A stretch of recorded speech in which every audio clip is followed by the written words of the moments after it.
Good evening, everyone. Good evening, guys. I hope I'm clearly audible and visible to you. Yeah, just give me a thumbs up in the live chat that everything is perfect, ma'am. We can hear you, we can see you properly.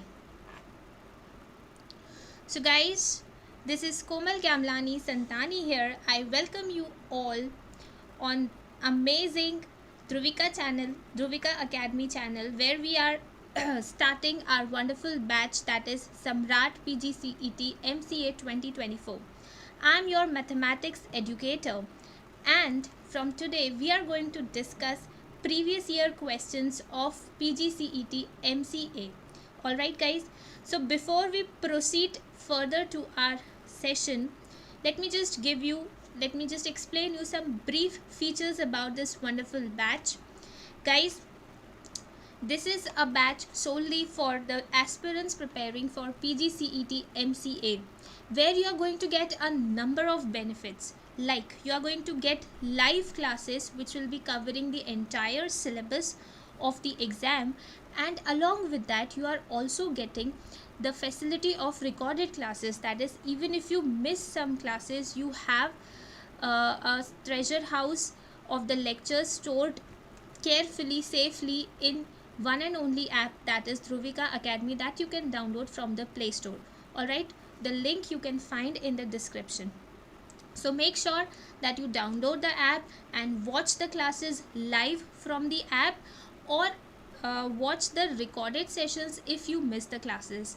Then, guys, you get an opportunity to participate in 50 plus mock tests, and in those mock tests you get the ranking facility across Karnataka. That is, you can analyze, understand where do you actually stand and where you need to put more efforts. Alright, so these 50 mock tests are going to help you a lot.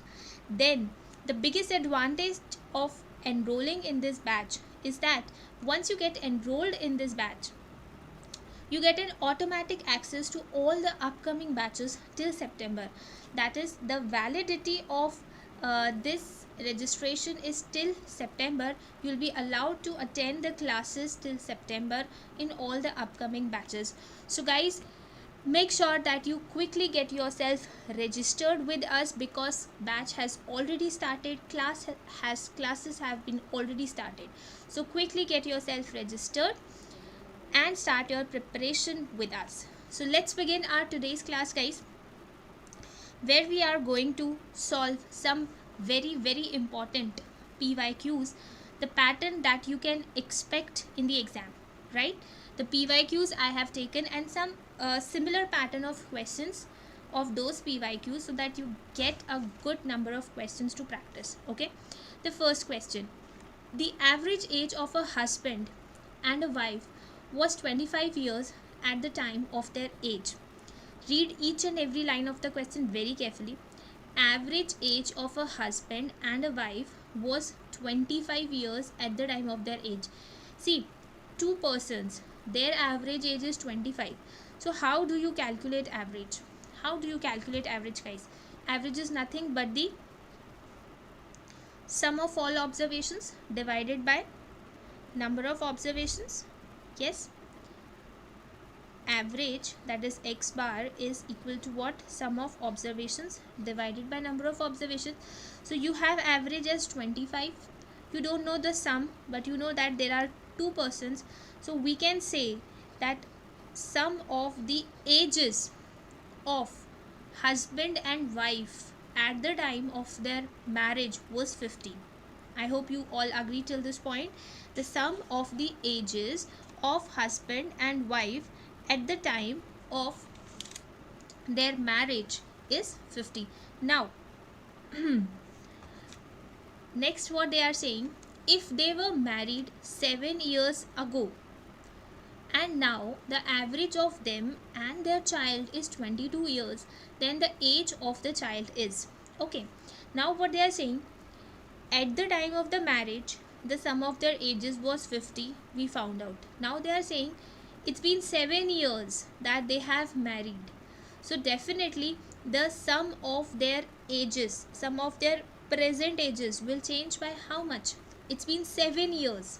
So both the ages will increase by 7.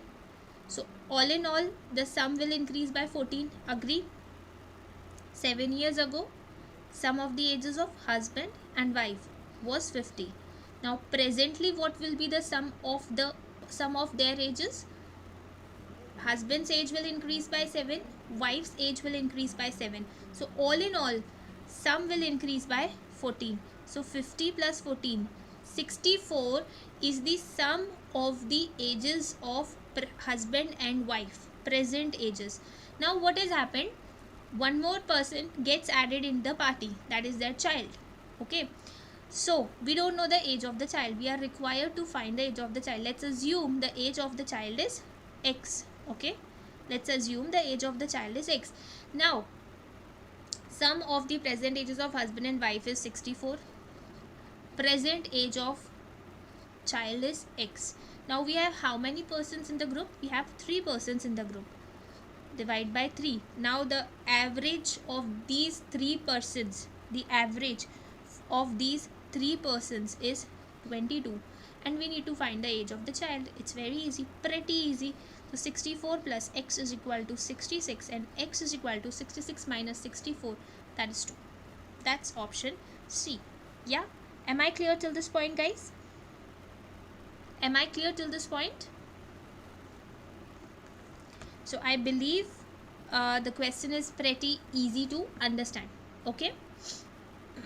So this 22 is the new average, that is when the child's age get added in the ages of husband and wife. Okay, now let's proceed further. Next question, guys. I buy 6 pens for rupees 5 and sell 5 pens for rupees 6. My gain percent is. Now can you tell me, can we directly compare this 5 and 6? Can we directly compare this 5 and 6? No, we cannot compare this 5 and 6, because this 5 is the cost price of 6 pens and this 6 is the selling price of 5 pens. So the number of pens are not equal, so we cannot directly compare the selling price and cost price. So what do we need to do? Either we must come to a common point, either take cost price of 6 pence and selling price of 6 pence, or selling price of 5 pence and cost price of 5 pence. You can take this way, or the best of all is find out the cost price of 1 pen, find out the selling price of 1 pen, and compare and calculate. So I believe the third option is quite easy and better to understand, that find out the cost price of 1 pen, find out the selling price of 1 pen, and compare and calculate. That's simple. So 6 pens for rupees 5, 6 pens for rupees 5, that means cost price of 1 pen is equivalent to what? 5 by 6. You get 6 pens in rupees 5. So cost price of 1 pen would be 5 divided by 6. Okay, and you sell 5 pens for 6. So what will be the selling price of 1 pen? What will be the selling price of 1 pen? In 6 rupees you are selling 5 pens. So this will be the selling price of 1 pen. Now you need to find gain percent. Always remember, gain percent is with reference to cost price if nothing is mentioned in the question. If the question is silent, we always calculate gain or loss percent with respect to cost price. Okay, so gain, how much is the gain? 6 by 5 minus 5 by 6. Okay, selling price, gain means profit. Profit is equivalent to what? Selling price minus cost price. So let me just write it so that you don't get confused. Gain is equal to what? Selling price minus cost price. So selling price is 6 by 5 and cost price is 5 by 6. So that is 36 minus 25 upon 30, right? Just take the LCM, cross multiply and solve it. 36 minus 25, that's 11 by 30. I hope you all are with me till this point. So gain is 11 by 30. Now we need to find gain percent. We need to find gain percent, which is equivalent to what? Gain upon CP into 100%, right? So gain is 11 by 30, cost price is 5 by 6. Okay, let's just solve it. So it will come out to be 11 by 25. Now, if you are good at percentage fractions, so you must be able to solve it very quickly. We all know that 1 by 25, we can write 11 by 25 as 1 by 25 into 11, right? 1 by 25 is equivalent to 4%. So simply multiply 4% by 11, you will get 44%. You will get 44%. I believe the question is pretty clear in your mind. How did we come at 44%? For that, you need to join our live classes where I have discussed all the percentage fractions and its applications. So make sure that you quickly join our live classes and get your concepts strong and solve the question quickly. Okay?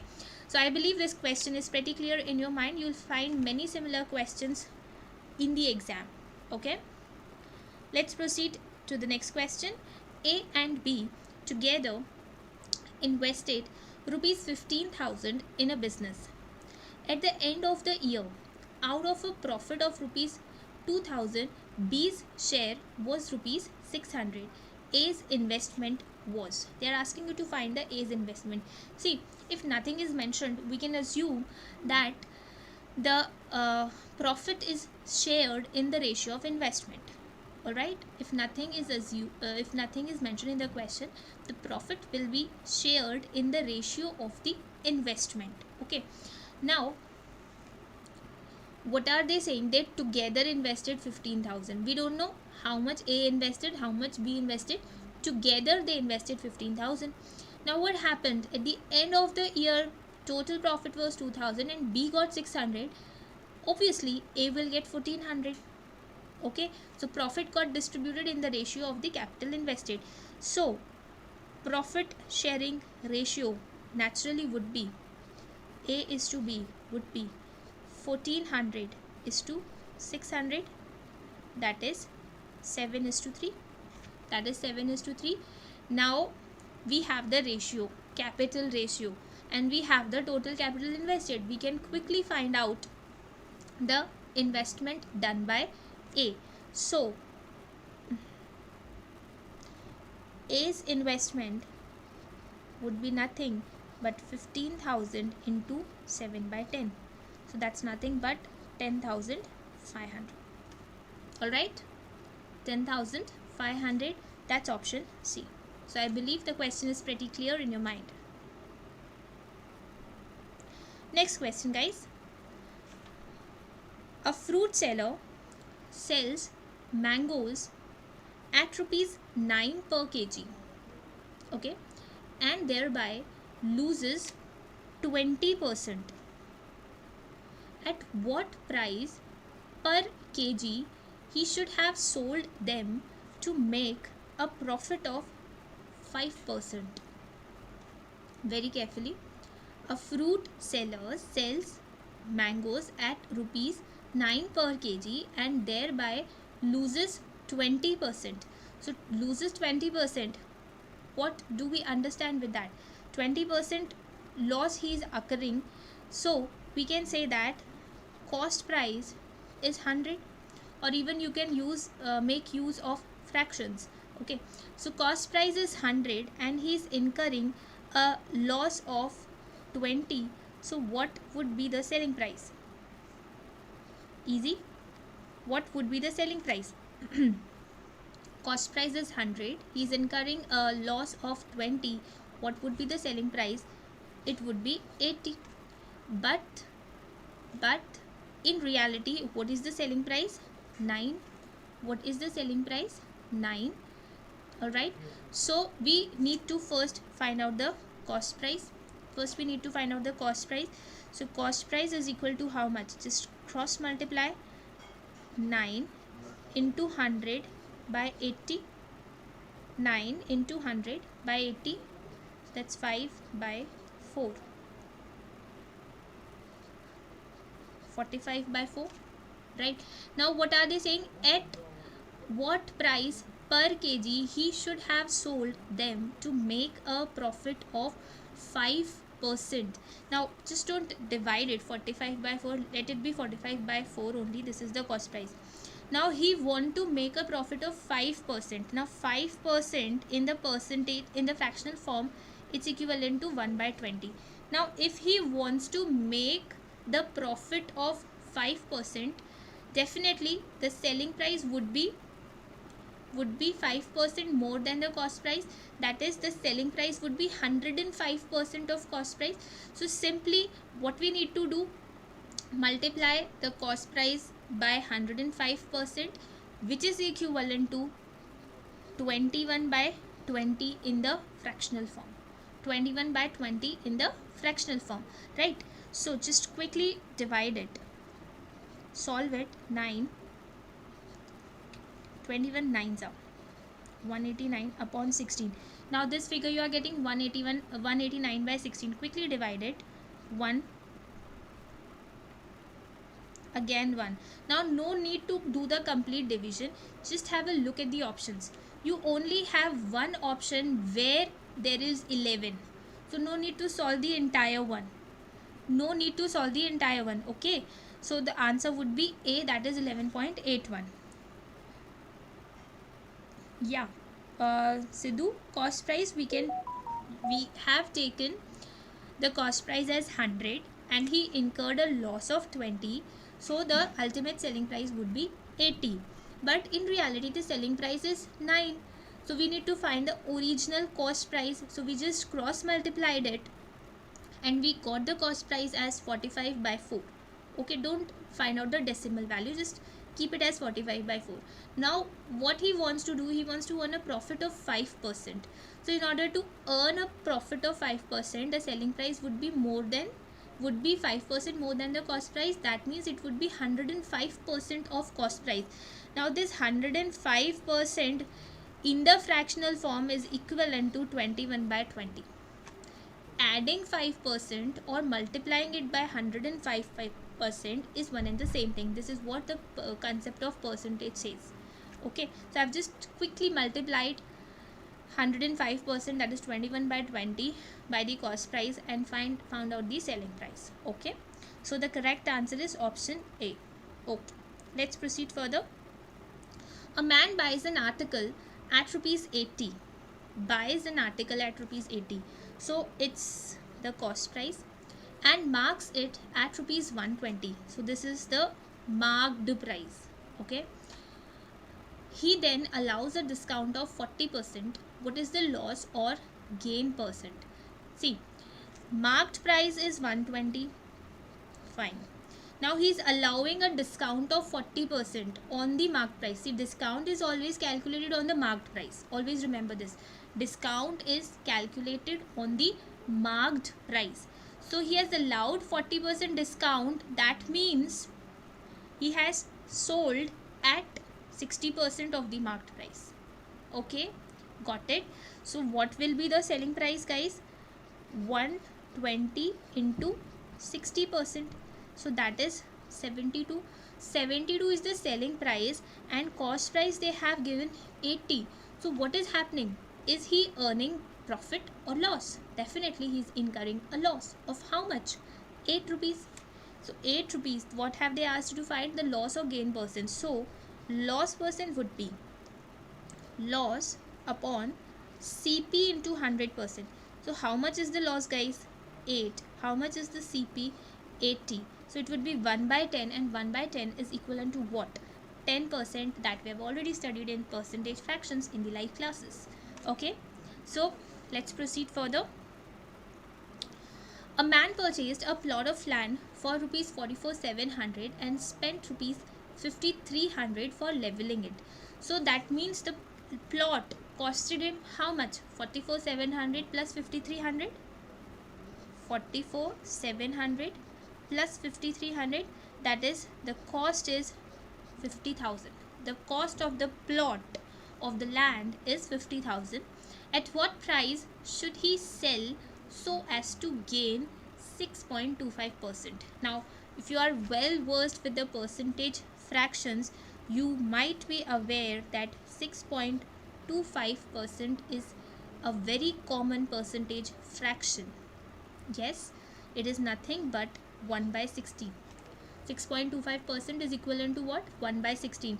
So this is the profit. 1 by 16 is the profit, right? So 1 by 16 represents profit. What would be the selling price? Simply what we'll do, we'll multiply 50,000 by 17 by 16. How come the 17 by 16 came? See, 1 by 16 means what? If cost price is 16, profit is 1, selling price is 17. So we actually need to find the selling price, and the previous concept that I explained you in the previous question, that uh, in order to make a profit of 6.25%, that means you are going to sell at a price more by 6.25%. So either you can add 6.25% or you can multiply it by 106.25%. So 106.25% in the fractional form is equivalent to 17 by 16. So when you will solve it further, you will get the answer. Okay, so just quickly multiply the numbers. Let's do it by 4. We are good in the table of 4. We'll do it quickly. 1 2 12,500, then again 3 1 2 5. So 3125 multiplied by 17,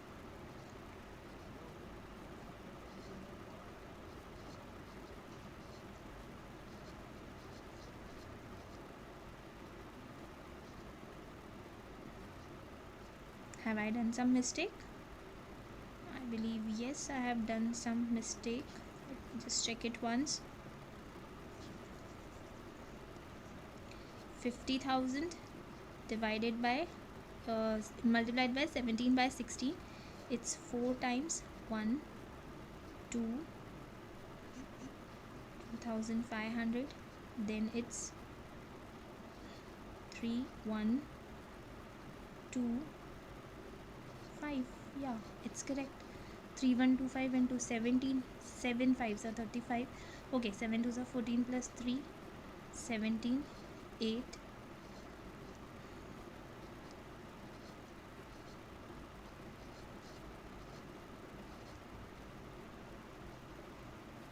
Yes, 53,125. I've done the multiplication wrong. So 53,125 is the correct answer. That is option B. Okay. Next question, guys. Important. A man bought goods worth rupees 12,000. He sells 1 by 4 of them at a loss of 10%. So 12,000, 1/4 of 12,000 is equivalent to what? 3,000. He sold them at a loss of 10%. So what will be the loss, guys? What will be the loss? 3,000, 10%, that is 300. He has already incurred a loss of 300. At what price should he sell the remaining goods so as to get a profit of 15% whole? If he wants to get the profit of 15%, how much, at what price he should sell? See, what is the overall profit he is seeking? Overall profit, what is he seeking? 12,000 into 15%, that is 1800. He needs overall profit of 1800, but already we have a negative figure of 300. So this negative figure has reduced the profit to 1500. Now if you really want to have a profit of 1800, you need to earn 2100 profit now on the remaining goods, so that you cover up this 300 loss. I hope you are getting it. You have already incurred 300 rupees loss on 1/4 goods, right? On the remaining goods you need to incur 1800 profit, but already you have a negative balance of 300, which will make it 1500, but you need 1800. So for that you need to earn extra profit. So how much would be the extra profit, guys? 300 extra they have to earn. So the new profit that they are required to earn is 1800 plus 300 to make this loss good. So So total profit they actually require now is 2100 on how much? On how much goods? On how much goods? 3000 goods they have already sold. 9000 goods. The cost price of the remaining goods is 9000 and they are required to earn 2100 profit. So 9000 plus 2100, that will give you 11100. That's option A. That's option A. Okay guys. So that's all for today. We'll practice some more questions in the next YouTube classes. So make sure that you solve these questions thoroughly and make sure that you get yourself enrolled fast because batches have already started. So quickly get yourself registered and start preparing with us. So see you in the next YouTube classes. Till then guys, take care of yourself. Bye bye. Thank you so much.